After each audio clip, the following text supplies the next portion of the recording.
memberi syafaat kepada kita di akhirat kelak. Maka hari ini, saya, Dayang Nurfitri Rizky binti Awang Mumafuat akan bersama-sama mengajak para hadirin sekalian untuk memperingati hari kelahiran Nabi junjungan kita dalam kisah yang bertajuk Kelahiran Nabi Muhammad SAW.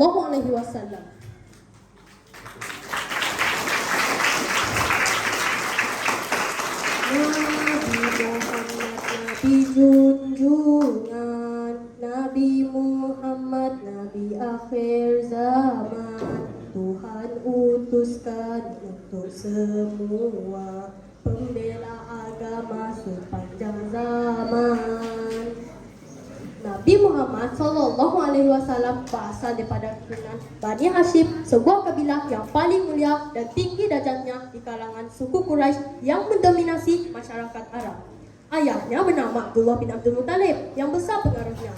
Ibunya pula bernama Aminah binti Wahab yang berasal dari Bani Zuhra, dan baginda juga merupakan keturunan daripada Nabi Ibrahim alaihissalam dan anaknya Nabi Ismail alaihissalam. Rasulullah dilahirkan di dalam keluarga yang cukup berpengaruh di tanah Arab. Adapun tahun kelahiran Nabi Muhammad SAW juga dikenali sebagai tahun gajah kerana pada masa itu sebuah peristiwa besar telah berlaku di kota Mekah. Datanglah Abrahah bersama bala tenteranya, pasukan bergajah yang amat gagah, datang menyerbu kota Mekah, ingin membina empayar jajahannya. Kuasa Allah Maha Berkuasa, tentera Abrahah hancur dan musnah. Tatkala burung ababil melempari tentera gajah dengan batu-batuan neraka, manakala Abrahah melarikan diri meninggalkan tenteranya. Sebelum kelahiran Rasulullah, berita tentang akan lahirnya Nabi akhir zaman telah pun menjadi buah mulut di kalangan pendeta-pendeta agama Samawi yang lain.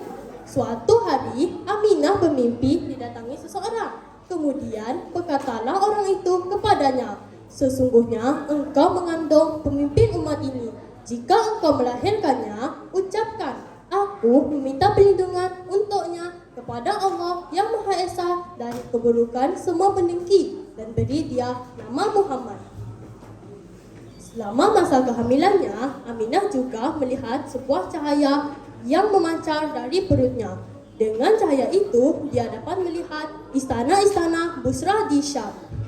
Kejadian yang menunjukkan ini menunjukkan bahawa di masa depan Muhammad akan diangkat sebagai Nabi Allah.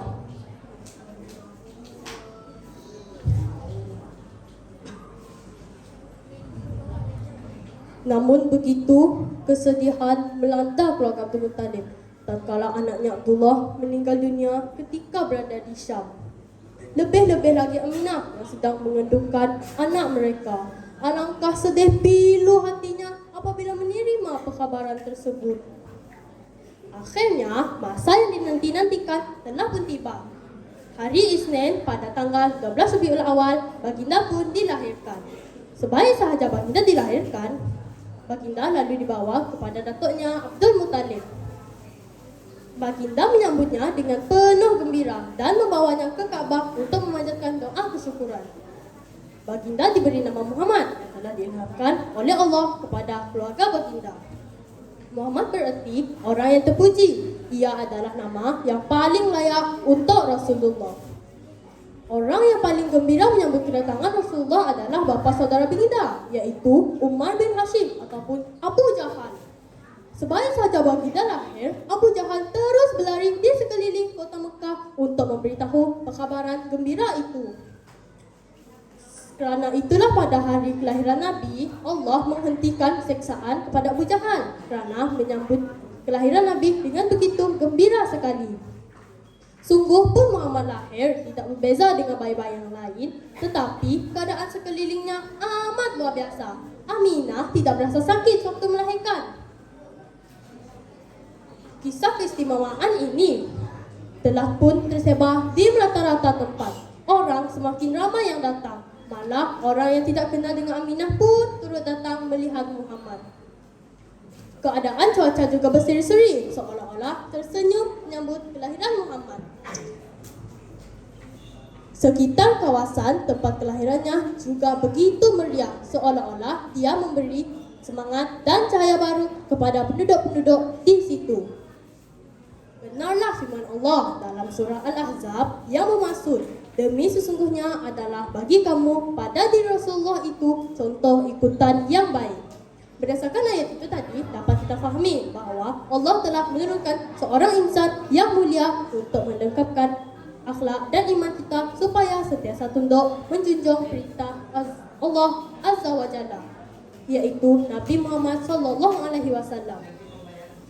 Ada akal dan fikiran, ada pangkal, ada penghujung. Terima kasih saya ucapkan sudi mendengar sampai ke penghujung. Sebelum saya mengundur diri, marilah kita bersama-sama berselawat ke atas Nabi junjungan kita. Sallallahu ala Muhammad, sallallahu alaihi wasallam, sallallahu ala Muhammad, sallallahu alaihi wasallam. Sekian, wabillahi taufik wal hidayah. Wassalamualaikum warahmatullahi wabarakatuh.